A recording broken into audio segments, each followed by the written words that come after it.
El día de hoy, amados, debemos, por la gracia del Señor, dar continuidad a nuestro estudio del libro de Romanos.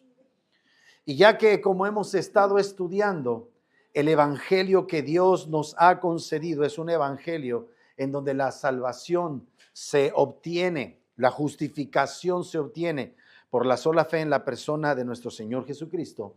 El día de hoy vamos a ver que no hay tal cosa como un conflicto entre la ley de Moisés y el evangelio, pues ambos son consistentes al denunciar nuestra perdición por no alcanzar la perfección que Dios demanda.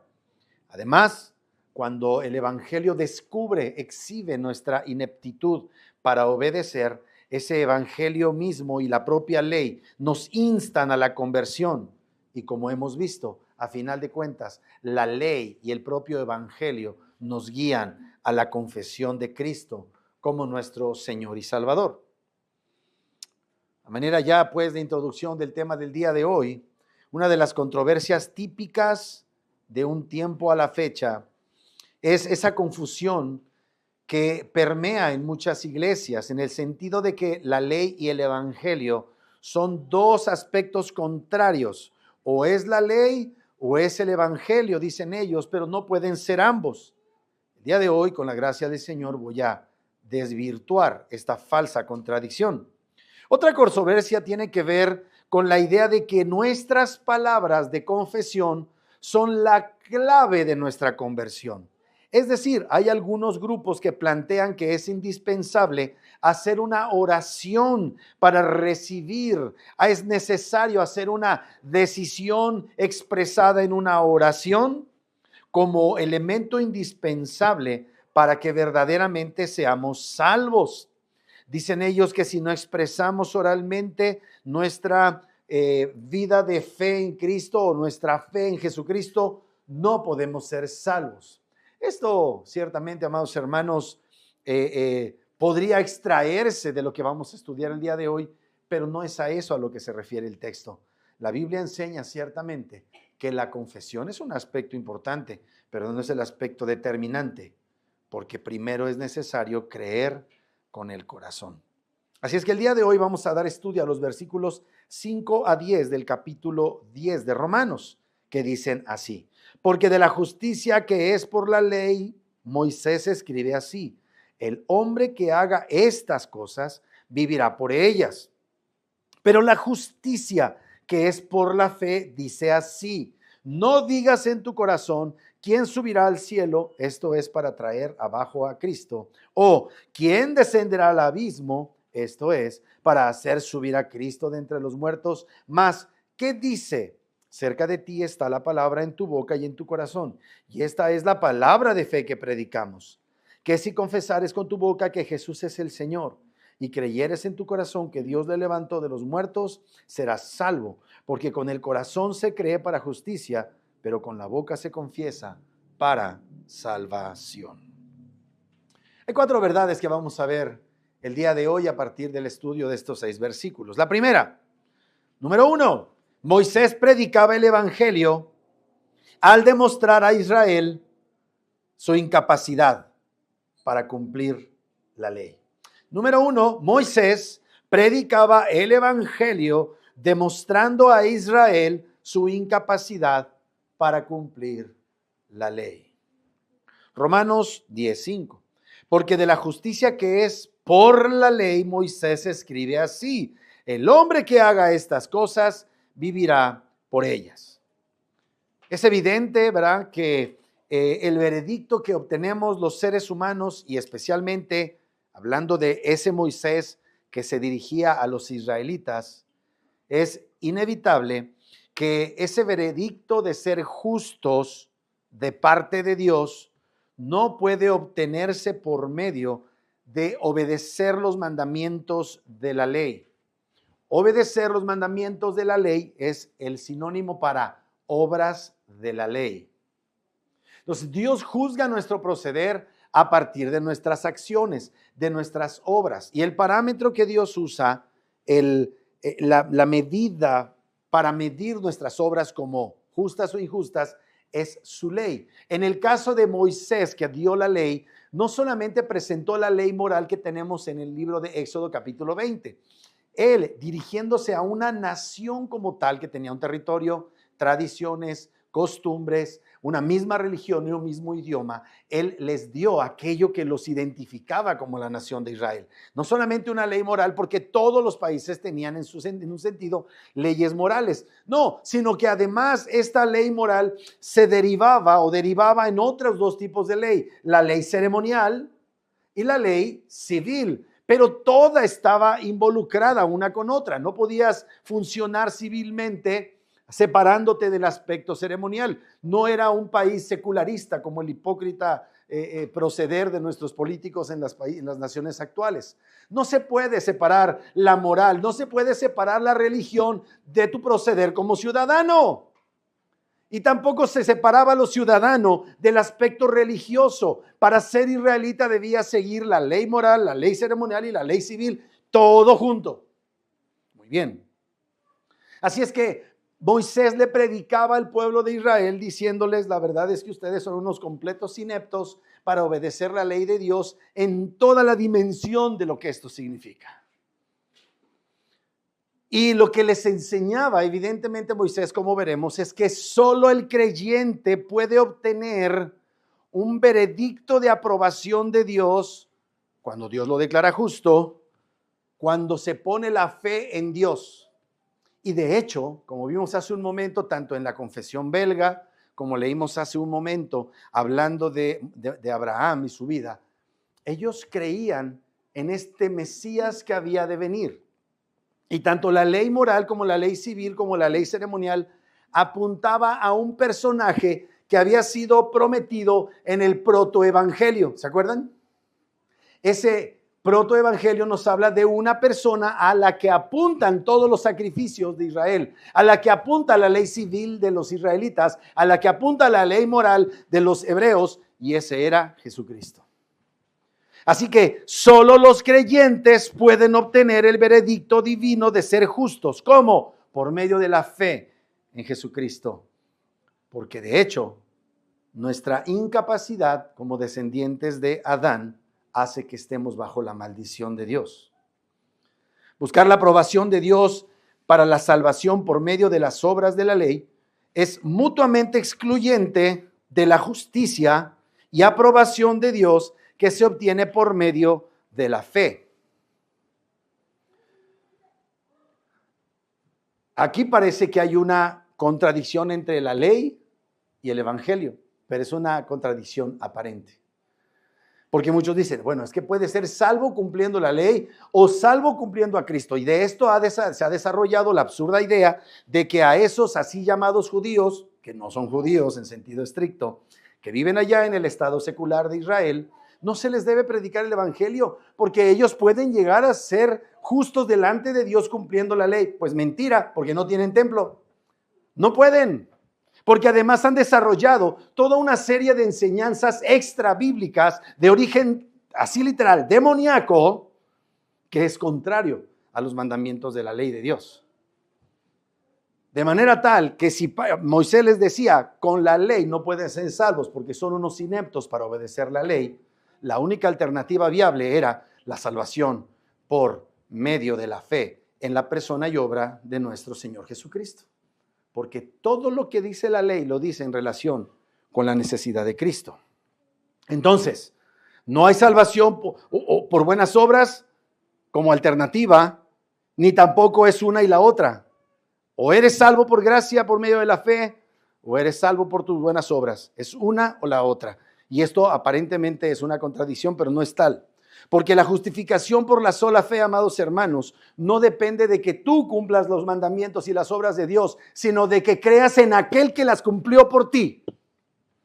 Esa es la justicia que obtienes de Dios, creyendo en que tú, siendo un inepto, tienes el privilegio de creer en aquel que creyó, que cumplió por ti lo que tú no pudiste. El evangelio no trata de lo que tú haces por Dios, sino de lo que Dios en su Hijo Jesucristo ha hecho por ti. Y Moisés predicaba eso. Ahorita vamos a ver.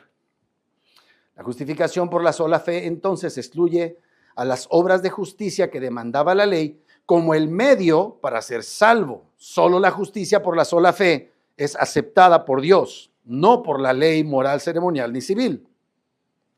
Cuando comparamos esa justicia que se obtiene por medio de la fe, cuando la comparamos con la justicia obtenida por medio de las obras de la ley, en el tribunal de Dios, como estamos manejando esta idea que Pablo presenta, lo que Pablo hace al referir estos pasajes es llamar al estrado al testigo Moisés para que nos declare la clase de ineptos que eran los judíos, los hebreos, los israelitas.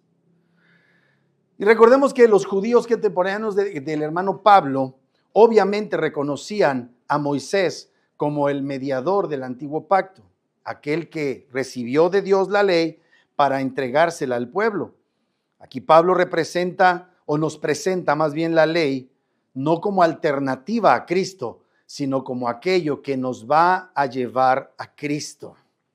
La ley no es alternativa para ser salvos. La ley nos enseña nuestra ineptitud para que podamos ver con claridad a Cristo. Entonces, obedecer la ley, amados hermanos, es imposible para hombres pecadores, porque somos pecadores en nuestro estado natural por constitución. Nacemos, fuimos concebidos pecadores, nacemos pecadores, morimos pecadores, pero aquellos pecadores que han creído en Cristo, aunque ellos mismos todavía pecan, al creer en Cristo, Dios los recibe y por medio de Cristo, por los méritos de Cristo, los lleva a la gloria. Así es que Pablo nos está diciendo en este pasaje que la única alternativa viable, eso es lo que dice Pablo, es ver a la luz de Cristo la ley y a la luz de la ley ver nuestra incapacidad para obtener salvación. Moisés enseñaba que como humanos caídos, los judíos eran incapaces de cumplir la ley. La ley tiene la virtud entonces de exhibir nuestra incapacidad, de exhibir nuestra indisposición como humanos caídos para obedecer la ley y para ser salvados. Estoy seguro que esta semana, aunque no eres judío, tuviste claridad acerca de que eres un completo incapaz para salvarte a ti mismo. Y con esto, lo que hacía Moisés era desengañar a los judíos y también a nosotros los gentiles, por cierto, para que entonces podamos en nuestra desesperación correr a Cristo. Pablo no apeló a los profetas, pudo haber llamado a Elías, a Isaías, a Jeremías, pero no. Pablo manda traer a Moisés, por así decirlo, como testigo, porque Moisés y la ley precedían a los profetas. Los profetas no hacían más que predicar de Moisés, predicar de la ley y llamar al arrepentimiento a un pueblo que ya estaba bajo la ley. Así que quienes buscan que la ley sea la causa de su aprobación encuentran una cosa: nunca han podido cumplir la ley, por lo tanto están reprobados delante de Dios. Y Dios quiere que vean en su Hijo al único que es verdadero Salvador de los ineptos. Pablo entonces está resolviendo la aparente contradicción entre Evangelio y la ley de Moisés. ¿Por qué? Porque establece que la propia ley buscaba nuestro arrepentimiento, buscaba que nos diéramos cuenta de nuestra incapacidad y procediéramos a ser justificados por medio de la fe. A final de cuentas, eso es lo que enseña la ley. Arrepiéntete porque no la cumples. Está nuestro querido hermano Moisés allá 40 días, ¿verdad? Y 40 noches en la gloria de Dios. Desciende y encuentra que hay una gritería, ¿verdad? ¿Por qué? Porque estaban dando gritos de júbilo y estaban salta, salta, salta y salta por el becerro de oro. Y los encuentra pecando y rompe las tablas de la ley. ¿Qué está haciendo Moisés? Está a través de aspectos visuales llamando al arrepentimiento a ese pueblo, al punto de que los de Leví tomaron en sus manos la venganza de Dios. Hubo arrepentidos, pero muchos otros murieron ese día. Entonces, amados hermanos, para efectos de la salvación, el concepto de salvación por obedecer la ley se contrapone al concepto de ser justificado por la sola fe. ¿Es una o es otra? Pero eso no quiere decir que no tengan una función, la una y la otra, para iluminar nuestra necesidad de salvación. Solo porque entendemos que hemos desobedecido la ley de Dios y que eso acarrea maldición, es que podemos correr a Cristo. Por eso es tan deficiente el hablar del evangelio en el que muestran a un Dios que es puro amor, porque de tal manera amó Dios al mundo que ha dado a su Hijo unigénito para que todo aquel que en él crea no se pierda, mas tenga vida eterna. ¿De qué están perdidos? ¿Por qué están perdidos? No, pues es que, pues, no sé, pero Dios te ama mucho y estás perdido y aquí está su Hijo. No. Hay razones bíblicas, teológicas de por qué estás perdido. Estás perdido por tu pecado. ¿Y qué es pecado? Transgresión, infracción de la ley. Has quedado por debajo del estándar que Dios demanda en tu vida.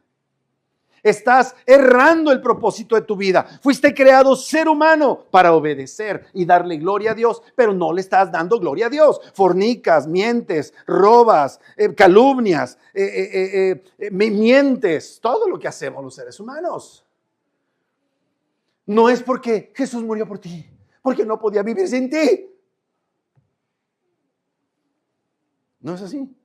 No eres tan maravilloso como piensas que eres. Yo no soy tan maravilloso como parece que soy. No lo soy. Nadie lo es. Y estamos perdidos, extraviados. Pero además nos encanta estar perdidos. No, amados, el amor de Dios no es en el vacío. El amor de Dios se muestra al sacarnos del estado de perdición y maldición en el que estamos por nuestra violación de su santa ley. Así es que no es legítimo andar mostrando a un Dios que te ama incondicionalmente. A todos los quiere y los quiere salvar. Y si no, al final los perdona a todos. Porque eso no enseña la Biblia. Tienen que rechazar ese tipo de evangelios aguados, infructuosos, blasfemos. ¿Por qué se excluye mutuamente la justicia obtenida por la fe en Jesucristo de la justicia por medio de las obras de la ley? ¿Por qué? Porque el ministerio de la ley que Dios le dio a Moisés incluye dos aspectos. Número uno, por un lado, Moisés recibe y a la vez nos deja por escrito los mandamientos de Dios, pero también nos deja las promesas y las recompensas y sus castigos por su desobediencia. En otras palabras, Dios comenzó a dejarnos la revelación de su palabra e inspira su palabra para que nos quede por escrito, para que no seamos engañados. Y número dos, Moisés tuvo el encargo de predicar, de instruir al pueblo de Israel en la vida de la piedad. ¿Qué era eso de predicar e instruir? Era la iluminación. Y esa iluminación, claramente, piensen en el término, Dios ilumina nuestro entendimiento. ¿Cuál es la implicación? Nuestro entendimiento estaba en penumbras, tinieblas. No era diferente con los israelitas. Quizá aquellos que llegaban a la edad madura para entender esto, ¿verdad? Llegaban, es muy seguro, al punto en donde, caray, pues sí, cierto, estoy violando la ley, necesito ir al templo para hacer sacrificio. Pero sus hijitos pequeñitos que eran circuncidados estaban en penumbras. Tenían que enseñarles la razón de ser de la adoración a un Dios santo como Jehová y proceder al arrepentimiento. Eso es evidente. Israel pecaba e infringía la ley, por lo cual era preciso que Moisés les predicara la necesidad de arrepentimiento y fe. Moisés les predicaba la necesidad de arrepentimiento por medio de la fe. Ellos no veían a Jehová, lo vieron la primera generación y dice que vieron el monte humeando y lleno de fuego y estaban espantados. Pero no todos los israelitas vieron eso. Así que los que llegaban a recibir este reporte, no lo veían con sus ojos, recibían el reporte por medio de un mensaje escuchado y tenían que hacer una decisión. ¿Voy a seguir viviendo de la manera que vivo o voy a cambiar? ¿Voy a seguir siendo el hipócrita que he sido hasta este día llamándome judío? ¿O verdaderamente voy a comenzar a vivir como un judío? Esa idea implica arrepentimiento.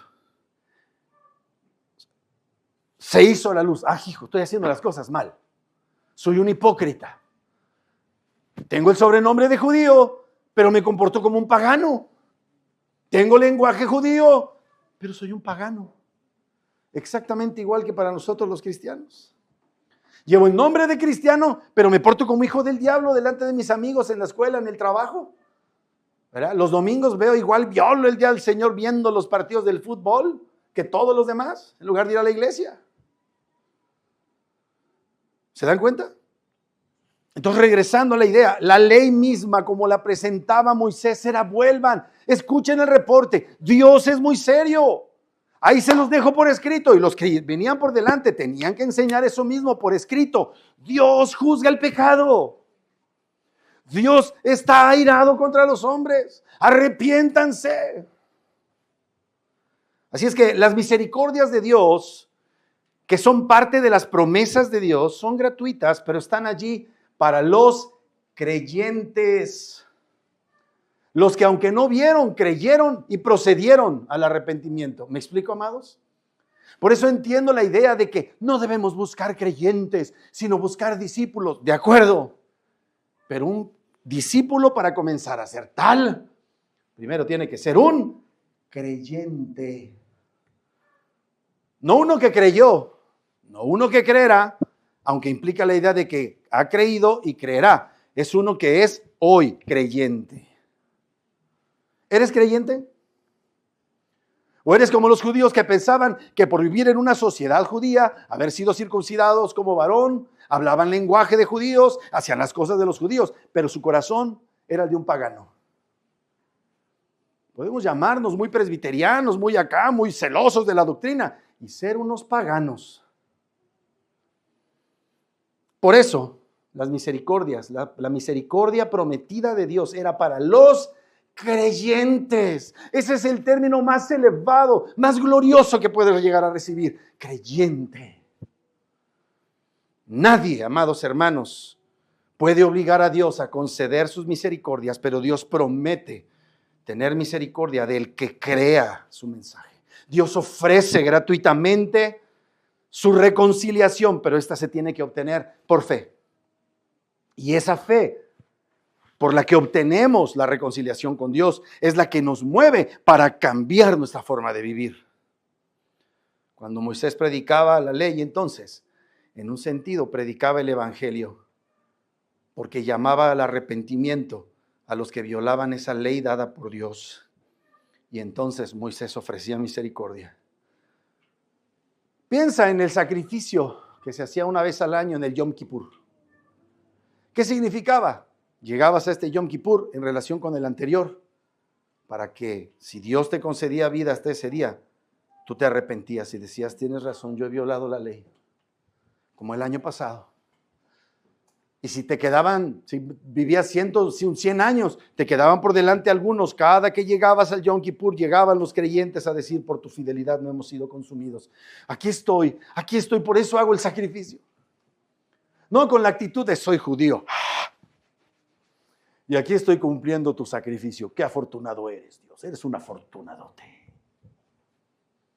¿Cuántos cristianos nos hemos conducido así alguna vez? Mal.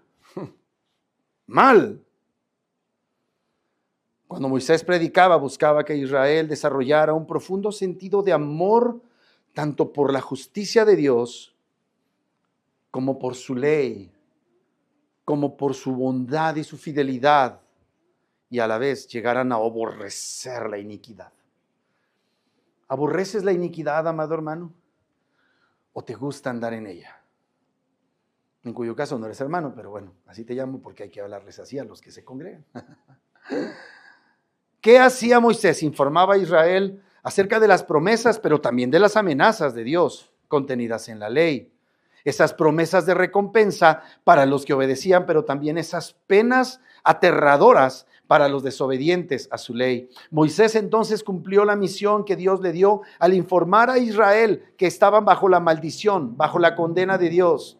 Les informaban que estaban lejos de agradar a Dios con su proceder, aunque sus obras aparentaban ser buenas obras. Les informaba que provocaban el desagrado de Dios al presentarse como justos cuando en realidad su obediencia era muy imperfecta. Así, a los creyentes, a los que Moisés conducía a la bondad divina y a la justicia de Jesucristo mismo.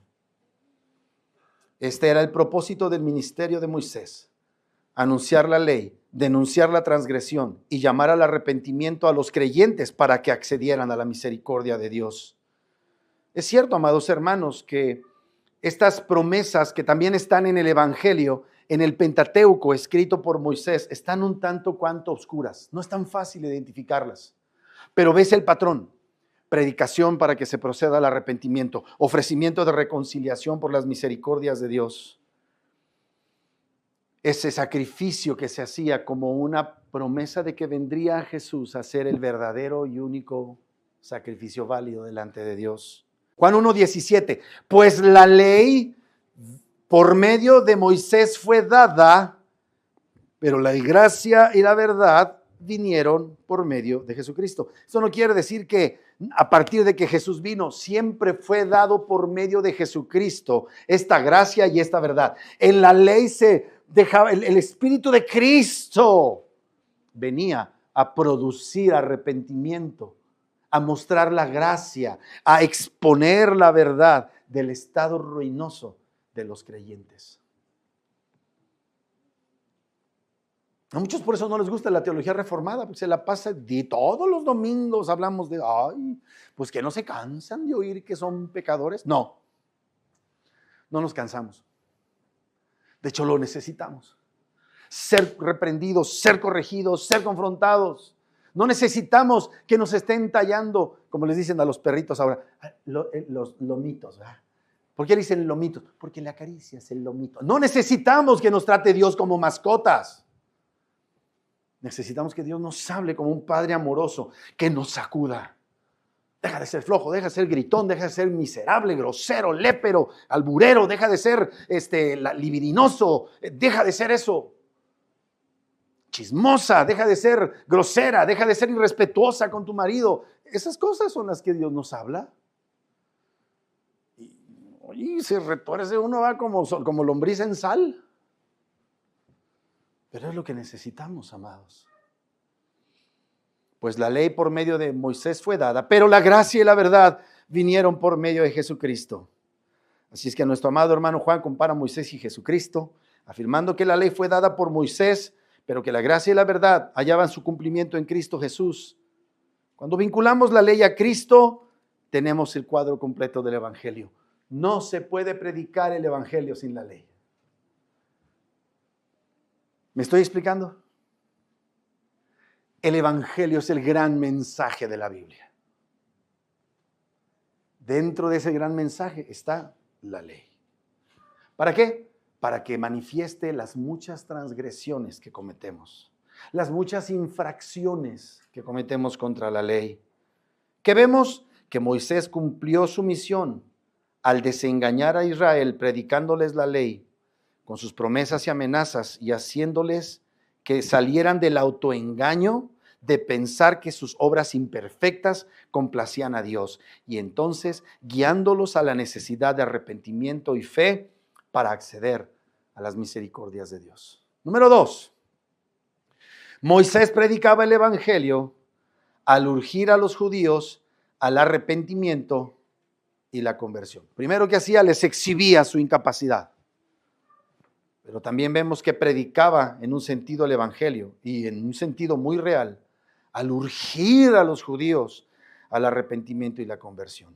Romanos 10:5, dice, porque de la justicia que es por la ley Moisés escribe, el hombre que haga estas cosas vivirá por ellas. Entonces la ley no era de, yo sí te quiero mucho Dios, pero pues fallo, tú sabes que fallo. No, ahí no había excusa. O las cumplías y vivías por ellas o no las cumplías. Resultado, no las cumplías. No las cumplías. Pablo está tomando estas palabras del Pentateuco, concretamente de Levítico 18, versículos 4 y 5. Mira cómo dice, mis ordenanzas pondréis por obra. Ayer estaba escuchando una dama, ¿verdad?, que estaba haciendo apología de cierto tema y ella decía, no, es que Dios nunca obligó al pueblo de Israel a obedecer su pacto. No es cierto. Dios le impuso la señal del pacto a Abraham. Le dijo, ya creíste en mí, bueno, ahora viene la señal del pacto. Y le pondrás la señal del pacto a tus hijos para que anden en mis caminos. En otras palabras, a los hijos se les obliga a seguir la religión verdadera. Ay, no los vas a traumar. Tráumalos. Oblígalos. Ponles la señal del pacto. Por eso yo creo en el bautismo de infante. ¿No quieres creer eso? Está bien. Allá te lo oiga. Pero esa es la realidad. Nadie diga, ¿y cuándo sea grande? Que nada, desde chiquito, para que no haya excusa cuando sea grande. Para que no diga que no le dije. Hay que obligarlos, porque si no, se te van a ir entre las manos. Ya lo creo. Muy bien. Mira lo que dice, mis ordenanzas pondráis por obras. ¿Quiénes? Los creyentes también, y sus hijos, aunque todavía no creyeran. Los padres debían ver por sus hijos. Mis ordenanzas pondréis por obra y mis estatutos guardaréis andando en ellos. Yo, Jehová vuestro Dios, por tanto, guardaréis mis estatutos y mis ordenanzas, las cuales, haciendo el hombre, vivirá en ellos. Yo, Jehová. ¿Cuál era el problema? Que los creyentes sabían que eran unos incompetentes, que necesitaban de la misericordia de Dios para ser perdonados. Yo, Jehová. Termina el pasaje. Se acabó la discusión. Tú eres de mi pueblo, estás obligado. Tus hijos son de mi pueblo, obligados. Yo, Jehová. Se acabó la discusión. El Señor verdaderamente entonces promete vida eterna a quienes guardan su ley. Es verdad. Así lo entiende Pablo. No solamente refiriéndose a la vida en el planeta Tierra y en la tierra de Israel. No. Con consideraciones de tipo eterno. Sin embargo, a la luz del Nuevo Testamento, que aclara toda la palabra de Dios, sabemos que nadie puede obtener la justicia de Dios por medio del cumplimiento de la ley escrita, a no ser que la cumplas perfectamente y de manera ininterrumpida. Pero ¿quién cumple eso? Nadie. Solo Jesús, que se tuvo que Dios hacer hombre para cumplirlo. Mira lo que dice Santiago 2:10. Este pasaje a mí siempre me ha hecho que me explote en la cabeza, ¿no? Dice, porque cualquiera que guardare toda la ley, pero ofendiere en un punto, se hace culpable de todos. Cuando codicias, muy bien, Señor, hoy no tuve dioses ajenos delante de ti. Hoy, Señor Dios Padre, no me hice imagen ni semejanza, ¿verdad? La novia ya la corté, ¿verdad? No tomé tu nombre en vano. Señor, guardé el día de reposo, es día domingo. ¿Cómo no? Me guardé de ver el partido de la América. Hijos del Satanás. Y además honré a mi padre y a mi madre. Y no cometí adulterio. Y no asesiné a nadie. Y no robé. Pero codicié a la hermana que iba con una falda que parecía cinturón ancho, como dice el hermano Marcos. Esa codicia tiró todos los anteriores. ¿Quién puede cumplir completamente la ley? ¿Puedes tú? Todos, ¿verdad? Pero se te salió un chisme y un comentario del gordito que predica en la iglesia. ¿No ves que tú también estás bendecido? ¿Ya? ¿Se cayó todo? Todo se cayó. ¡Frum! Tu castillo de naipes. ¿Quién puede decir? ¿Quién puede presumir? Yo cumplo la ley. Por favor, esos judíos eran circuncidados, imperfectos cumplidores de la ley. Por eso el Santo Evangelio dice, no puedes, necesitas la misericordia de Dios, pero tienes que creer que no puedes. Eso te hace creyente. El problema, todos los hombres estamos lejísimos de la perfección, incluidos los judíos, y los de ahorita, más, mucho más. Nunca ha habido judíos más falsos que los de ahora. Debería darles vergüenza delante de Dios, delante del mundo, llamarse judíos, porque no lo son. Así que ese intento inútil de llegar a poseer la justicia por medio de la ley, por el camino del esfuerzo propio, es imposible de alcanzar. Israel se equivocó e hizo mal al esperar la justicia, al esperar obtener la justicia de Dios, la aprobación de Dios, por mal cumplir la ley.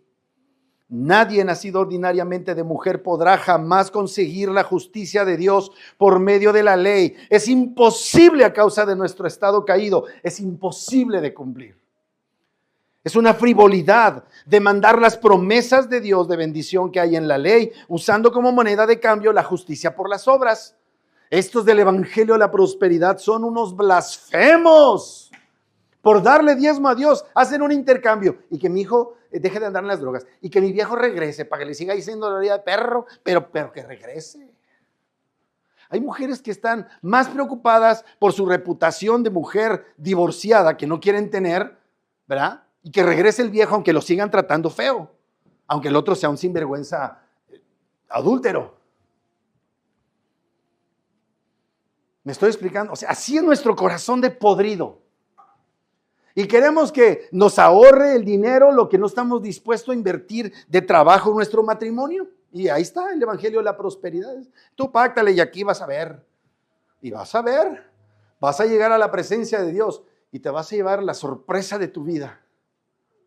Por eso es blasfemo, por eso es completamente ofensivo a Dios el Evangelio de la Prosperidad. Nuestra imperfecta justicia solo logra el desagrado y la maldición de Dios, jamás la salvación. Así que los judíos y los romanistas papistas son unos necios e ignorantes al intentar probar que tienen los méritos suficientes al realizar obras bajo la ley. Pero ni judíos ni católicos romanos conocen la ley de Dios. Los judíos creen en el Talmud, creen en la jalajajaja y no sé qué tantas cosas. Y los romanistas en su magisterio romanista papista. Y los presbiterianos no somos mejores si no atendemos a la ley. Judíos y romanistas papistas y todos los demás no son más que necios e ignorantes al intentar probar que tienen los méritos suficientes para ser aprobados por Dios. Dios sí prometió bendiciones a los obedientes a la ley, pero en vista de que el único que cumpliría la ley es su Hijo. ¿Quién es el que merece todas las bendiciones de Dios? El Hijo. No nosotros. Nosotros estamos en un estado de indigencia espiritual por nuestros pecados, pero hasta que no lo vemos, no vamos a poder ver al Hijo para acudir a Él para nuestra salvación, igual que los judíos. Y esa era precisamente la causa de la dureza del judío en los tiempos del Señor. Hasta los demonios lo reconocían, pero los judíos no le reconocían. Número 3. Moisés y Pablo predican el Evangelio en perfecto acuerdo. Número 3. Moisés y Pablo predican el Evangelio en perfecto acuerdo. Allá con Moisés todavía estaba algo oscuro, ¿me entienden? Porque Cristo no había venido, pero Pablo lo presenta con claridad. Romanos 10, versículo 6. Pero la justicia que es por la fe dice así: no digas en tu corazón, ¿quién subirá al cielo? Esto es para traer abajo a Cristo. Cuando Pablo utiliza estos pasajes que vamos a ver en los próximos versículos, la verdad es que yo los leía y me quebraba la cabeza y decía yo, ¿qué quiere decir Pablo? ¿Qué es esto? Parece que Pablo utiliza inapropiadamente este pasaje, pero la verdad es que usa a propósito este pasaje que está en el Antiguo Testamento para exhibir la necesidad que tenemos de la salvación, porque por un lado nos va a hablar de lo cercana que está la salvación y a la vez lo lejana que está si Cristo no media para nuestra salvación. ¿Me estoy explicando? O sea, la ley está cerca de ti. ¿Por qué no la cumples teniéndola tan cerca? Si dices que eres capaz de hacer, ¿por qué no las haces? Porque a la vez está muy lejos. Porque te es necesario nacer de nuevo. Francamente, estas palabras del pasaje tienen un sentido muy extraño, aunque hallamos estas mismas palabras en Deuteronomio 30, 11 dice, porque este mandamiento que yo te ordeno hoy no es demasiado difícil para ti ni está lejos. No está en el cielo para que digas, ¿quién subirá a nosotros al cielo y nos traerá y nos lo hará oír para que lo cumplamos. Aquí Moisés lo que está haciendo es hablar de la doctrina de la ley, pero Pablo en Romanos 10 nos está hablando de las promesas del evangelio, porque otra vez ambos están de acuerdo. Uno, bajo un concepto un poco más oscurecido, muy oscuro en un sentido, pero Pablo con la luz de la obra de Cristo para que corramos a Él. Lo que está haciendo Moisés es mostrar esa facilidad con la que podríamos acceder al camino para alcanzar la vida, pero lo cierto es que aunque conocen los judíos la voluntad de Dios, no la conocen a tal punto como para darse cuenta que ellos mismos son el problema por su naturaleza caída. Está cerca, pero tú puedes ponerle a un muerto la Biblia junto y no le va a servir de nada la Biblia. ¿Me explico? Está muerto. Le puedes poner el crucifijo, le puedes poner los santos óleos, le puedes poner todo. El muerto es un completo inútil, aunque todo lo tenga cerca. Eso es lo que Pablo nos está diciendo. Si Moisés entonces se hubiera referido solamente a la ley, sería entonces un argumento innecesario, porque la ley de Dios, aun cuando se encuentre delante de los ojos de los hombres, en última instancia, esos ojos de los hombres están completamente ciegos, están completamente oscurecidos, como para saber lo fácil que sería cumplir la ley de Dios si no estuviera caído. El problema del judío y no judío es que sin Cristo está muerto. Así es que Pablo afirma que Moisés no se refiere solamente a Moisés, sino en general a toda la doctrina de Dios que encierra al evangelio y encierra dentro del evangelio la ley. La ley no puede morar en nuestros corazones por sí misma, aunque Dios la haya escrito. El problema es que el corazón es de piedra, duro. Dios tiene que darnos un corazón de carne para que esa ley tenga peso en nuestro corazón. Nos es necesario nacer de nuevo, amados hermanos, para tener un corazón dócil para recibir el evangelio y la ley. Pero aún disfrutando de la regeneración, tampoco podemos decir que la ley se cumpla perfectamente en nuestras vidas, porque todavía tenemos que ser dotados de esa información y tenemos que ser enternecidos en este corazón, que este corazón aprenda a ver con ternura, como una muestra del amor de Dios, su ley. Eso es algo que se aprende a partir del nuevo nacimiento. Porque la ley es la expresión del amor de Dios. Pero para que entiendas que la ley es el amor de Dios y no los deseos de un viejito eterno que te quiere robar la diversión, eso requiere el nuevo nacimiento. ¿Me explico?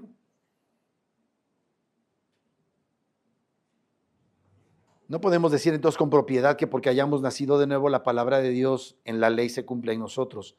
Para eso se requiere todavía la intervención de Cristo. El nuevo nacimiento te deja ver que nunca lo lograrás aquí en la tierra, pero que hubo uno que lo logró por ti aquí en la tierra, Jesús. Aún necesitamos de la perfección de Cristo y la obra del Espíritu Santo para que como creyentes que estamos lejos en capacidades de cumplir perfectamente la ley, a la vez creamos que Jesucristo la cumplió por nosotros.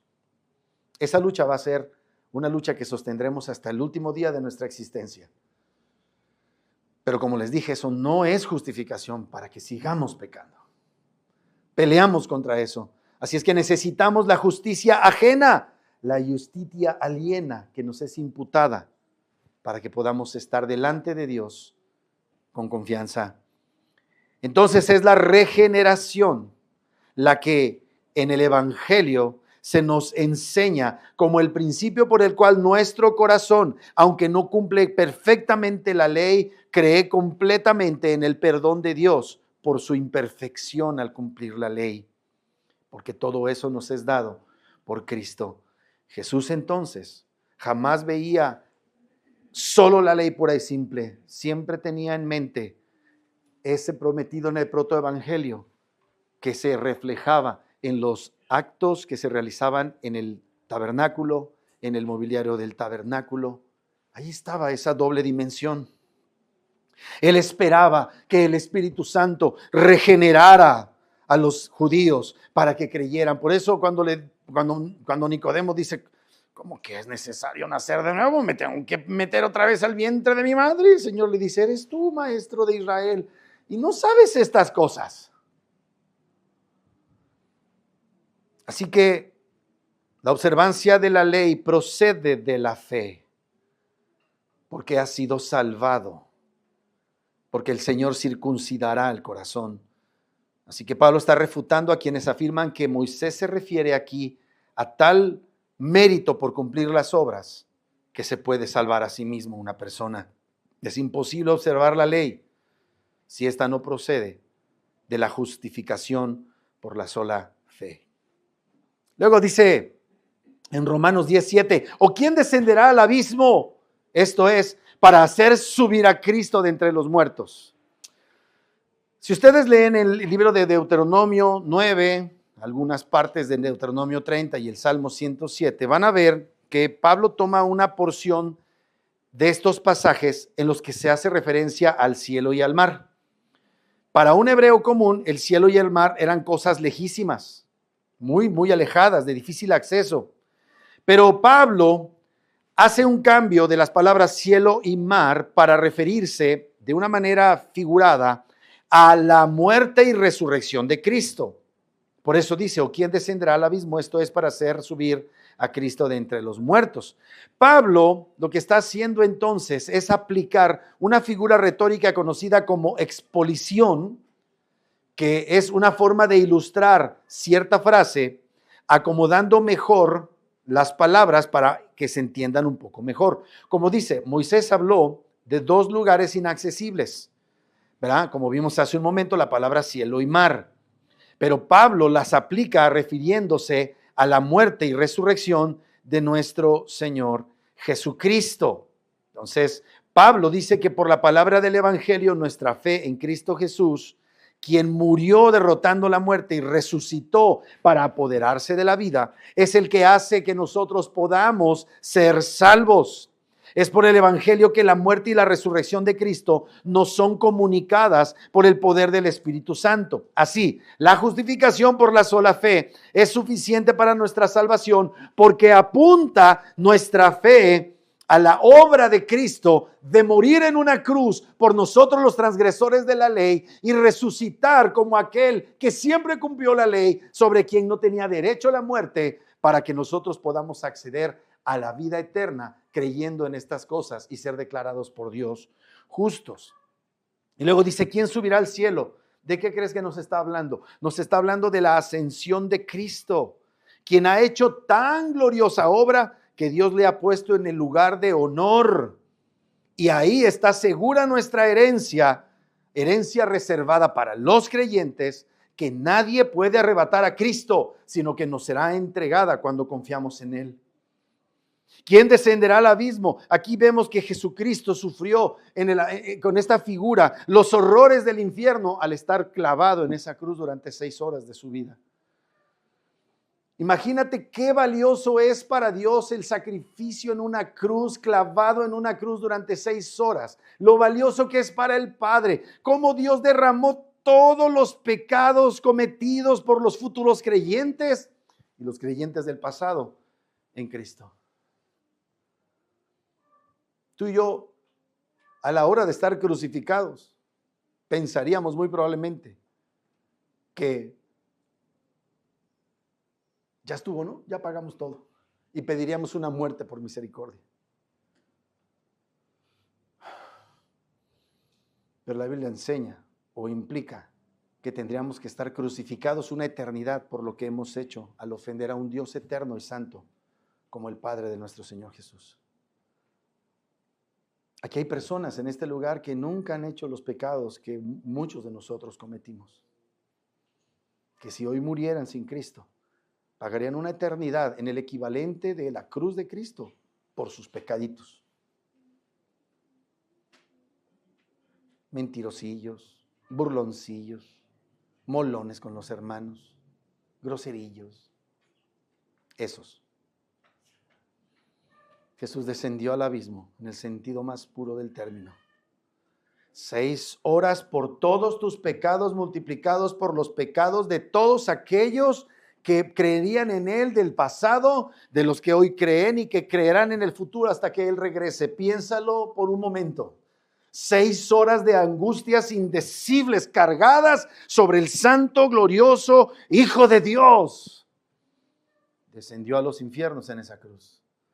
Y después, en el Espíritu, descendió al infierno para decirles a los espíritus que no guardaron su dignidad antes del diluvio y decirles: yo soy Dios hecho hombre y ustedes verdaderamente serán juzgados en la eternidad. No dudemos pues de esto, porque cuando dudamos de que Cristo pagó por todos nuestros pecados, estamos negándonos los beneficios de la cruz. Número 4, y con esto termino. Los creyentes debemos confesar lo que hemos creído con valor.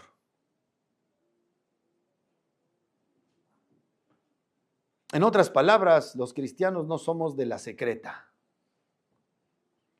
Estamos en medio de una sociedad que te dice: shh, cállate. Este no es el lugar para que confieses a Cristo. Y nos acallan. Pero déjame decirte que si tú no lo dices, las piedras clamarían. Pero además hay una forma de hablar con la que se manifiesta que eres discípulo de Cristo. Congruencia con el Evangelio. Romanos 18. ¿Más qué dice? Cerca de ti está la palabra en tu boca y en tu corazón. Esta es la palabra de fe que predicamos. En otras palabras, Pablo dice: este es el camino por el cual se obtiene la justicia. Y Pablo plantea una interrogante. ¿Más qué dice? Pablo lo que está buscando es: despierta, interésate en esta verdad. Presta atención al asunto. No dejes que tus hijos se distraigan. No te distraigas. No salgas al baño. Ve lo que Dios quiere hablar. La enorme distancia que existe entre la justicia por la ley y la justicia por medio de la fe revelada en el Evangelio. Eso es la palabra de Dios que predicamos. La justicia de la ley rechaza a todos los hombres caídos, pero la justicia que es por la fe, que nos es dada en el Evangelio, está cercana precisamente al hombre caído. No puedes, pero mira quién pudo por ti. Acéptalo. Tómalo. Dios sinceramente ofreciéndole a los hombres, y muchos hombres: cerca de ti está la palabra. ¿Dónde está esa palabra? En tu boca y en tu corazón. Esto está tan cerca de ti como el pronunciarla con tu boca y creerla en tu corazón. La Biblia dice: Jesús, siendo el Hijo de Dios, nació de una virgen, haciéndose hombre para cumplir perfectamente la ley por ti, padeció bajo el poder de Poncio Pilatos, fue crucificado, muerto y sepultado, resucitado al tercer día, ascendió al cielo para sentarse a la diestra de Dios Padre, y de ahí vendrá al fin del mundo para juzgar a los vivos y a los muertos. ¿Lo ves? No, pero lo crees porque te lo dicen. ¿Quién puede creer a este anuncio? Solo los que han nacido de nuevo. ¿Has nacido de nuevo? Así es que en esta palabra de fe que predicamos, Pablo nos está enseñando que la doctrina de la ley, cuando es correctamente predicada, despierta nuestra conciencia, que antes estaba tan tranquila pensando que no era tan mala. Tú le preguntas a la gente, ¿verdad? ¿Has violado la ley? Yo no le hago mal a nadie. Pero la Biblia dice: mientes con todos los dientes. Mentiroso. Estás destruyendo tu vida, estás destruyendo a tus padres, estás destruyendo a tu esposa, a tu esposo, estás destruyendo a tus hijos, estás destruyendo tu comunidad, estás destruyendo a tu país. Pecador miserable. Eso solamente lo entiendes si Dios hace nacer de nuevo tu corazón. Cuando se nos predica el santo y glorioso evangelio de nuestro Señor Jesucristo. No hay otra forma, amados. No hay otra manera. El creyente, pues, confiesa su tremenda necesidad de Cristo. El evangelio eficaz, la predicación eficaz del evangelio, entonces es cuando provee paz y confirma la salvación de aquel hombre que pone su fe en lo que el evangelio enseña. El hombre entonces renuncia a su pretendida obediencia y recibe de Dios la justicia ofrecida por medio de Cristo, e invitándole a rendir su vida a Él. La palabra de fe es la promesa del evangelio, un evangelio que distingue entre el que hayas cumplido o no la ley y que te informa que no la has cumplido. Recuerda que la ley exige obras. El problema: no tenemos nada que ofrecer. El Evangelio exige fe para que puedas recibir la gracia divina, y Dios te concede hasta la fe y el nuevo nacimiento para que lo puedas recibir. Este es el ministerio del Evangelio, queridos hermanos. Esto es precisamente lo que Dios nos enseña, que predicaba Pablo y predicaba Moisés, ambos ministerios ofreciendo la promesa gratuita de la gracia de Dios. Versículo 9 de Romanos 10, que si confesares con tu boca que Jesús es el Señor y creyeres en tu corazón que Dios le levantó de los muertos, serás salvo. Y aunque Pablo habla primero de la confesión y después del creer, lo cierto es que el orden es exactamente el inverso, ¿verdad? A la luz de la santa palabra, primero crees y entonces confiesas. El creyente que confiese al Señor y al que como Señor propietario suyo es porque ha creído, se ha apropiado por medio de la fe de lo que Dios ofrece en Cristo, y entonces viene la confesión. Entonces, Pablo hace referencia a que se debe creer, ¿qué cosa? La resurrección. ¿Por qué la resurrección? Porque en la resurrección se concentra todos los logros de Cristo. La resurrección marca la victoria contra el pecado, contra la muerte, contra Satanás. Y Dios nos dice que la resurrección es de donde procede la justicia, procede su aprobación, procede el poder para una nueva vida, procede el poder para mantener una esperanza a la inmortalidad. A final de cuentas, la resurrección es la base de nuestra seguridad de salvación. Romanos 10:10, porque con el corazón se cree para justicia, pero con la boca se confiesa para salvación. Entonces, la justificación por la sola fe se obtiene en el momento en que aceptamos por fe la obra de Cristo. Primero creemos en la obra de Cristo. Ahora, es una fe que está en el corazón, no en el cerebro, pero esa fe pasa por el cerebro. La fe no está divorciada del cerebro. Y habla del corazón, que acuérdate que el corazón se refiere al asiento de nuestros más profundos afectos en los que no hay hipocresía, en donde reposamos firme y eficazmente en la persona y obra de Jesucristo. Esa confesión, amados hermanos, de primera instancia debe hacerse con la boca, pero no necesitamos la boca para confesar a Cristo. Debo decir que la confesión no es la causa de nuestra salvación, como enseñan erróneamente los del Evangelio de la Prosperidad, los cristianos decisionistas o algunas corrientes carismáticas y neopentecostales que dicen: la palabra de vida está en tu boca tiene poder. No, tu boca solo da testimonio de lo que hay ahí, de la abundancia del corazón, habla la boca. En ese sentido tiene gran poder la boca. Entonces la confesión tiene valor cuando primero ha creído en la obra de Cristo. Cuando se apropia el corazón de quien es Cristo. La salvación no se obtiene por tener apariencia de fe con muchas confesiones. La fe verdadera llena nuestro corazón del deseo de darle gloria a Dios. Y quien ha sido justificado por poner su fe en Cristo goza ya de la salvación, aun cuando parezca que no ha hecho nunca una confesión. Por eso aquí no hacemos llamado a venir al altar para que vengan y reciban a Cristo. No, que Dios te dé en el corazón lo que necesitas para creer en Cristo y tú confieses a Cristo con tu vida. Pablo nos presenta entonces esa relación que guarda esta fe salvífica con nuestra capacidad racional, lo que resulta en justificación. Quien cree en el corazón confiesa a Jesús en algún momento con su boca. Tenemos pues una necesidad, amados hermanos, creer con el corazón. Y tenemos una consecuencia de ser suplida esa necesidad, confesarlo con la boca. Pero no le atribuyamos a nuestra confesión la salvación. Oye, ¿cuándo fuiste salvo? No, pues es que un 12 de diciembre del año de 1992 hice una oración para recibir a Cristo. Ok, ¿cambió tu vida ese día? No, entonces quién sabe, ¿verdad? La confesión debe ser estimada como útil y necesaria, pero necesaria como evidencia de que ya creíste. De otra forma, la fe secreta no es más que una fe inútil y superflua. Aplicación. Ya vamos a terminar. Número 1.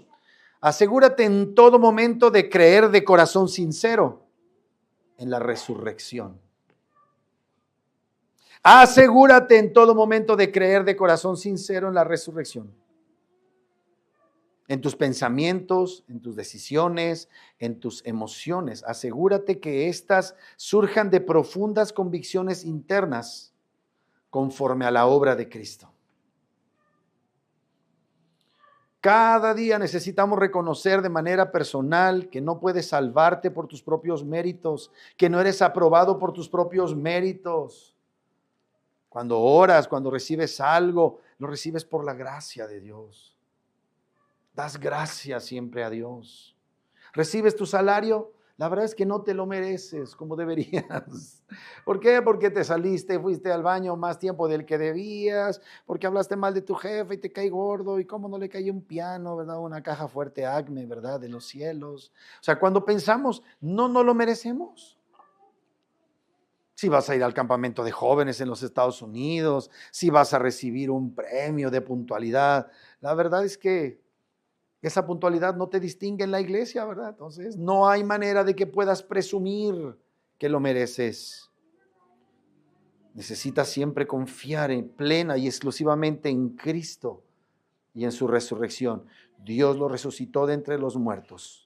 Eso quiere decir que nuestra vida toda está bajo el control de Dios. Nuestros planes y pecados diarios, ¿verdad? También están bajo el señorío de Cristo y confiamos en el perdón, no en el sentimiento de haber sido perdonados. Si la Biblia dice, tú has confesado pecados y yo te perdono, no estés esperanzado en sentirte bien. Confía en lo que Dios dijo, aunque te sigas sintiendo miserable. ¿Por qué te sientes miserable y culpable? Porque eres miserable y culpable. Pero bendita sea la palabra de Dios, que no te perdona por lo que sientes, sino por lo que Cristo hizo. Número 2, confiesa públicamente tu fe en Jesucristo en cada oportunidad. Confiesa públicamente tu fe en Jesucristo en cada oportunidad. Por supuesto, significa que lo confieses que en tu boca. Soy cristiano. Pero antes de decir soy cristiano, considera lo que estás diciendo. Voy a pedir trabajo y lo primero que digo, soy cristiano. Uy, de esos yo conozco un chorro. ¿Verdad? Había uno que todos los días me saludaba y Dios le bendiga. Y Dios le bendiga. Y pasaba, Dios le bendiga. Y un día que le jalo las orejas porque hizo unas tonterías, ese día me dejó de decir, Dios te bendiga. Y me ve y hace que no me conoce, aunque a mí ya se me olvidan los rostros, ya no sé si ha pasado varias veces, pero Dios te bendiga. Dios bendiga. Y son unos desdichados sinvergüenzas. O somos, dijo el otro. Confiesa con tu boca, pero da testimonio en general, un testimonio creíble de que eres creyente y discípulo de Cristo. Esto significa reconocer activamente que Jesús es el Señor de todas las cosas que haces, de todo lo que realizas de manera diaria, que apliques toda tu energía en alinear tus palabras, tus decisiones y tus actitudes con los principios del Evangelio. Esto no es nada fácil en un entorno secularizado, pseudocientífico y pseudoateo como en el que vivimos. Pero es precisamente la idea de confesar a Cristo con tus palabras y tus acciones. Eso no, como lo he dicho con todo respeto, tu confesión de que eres cristiano, la obra de Dios en tu vida, no tiene poder más que cuando predicas el Evangelio. Lo que salva es el Evangelio.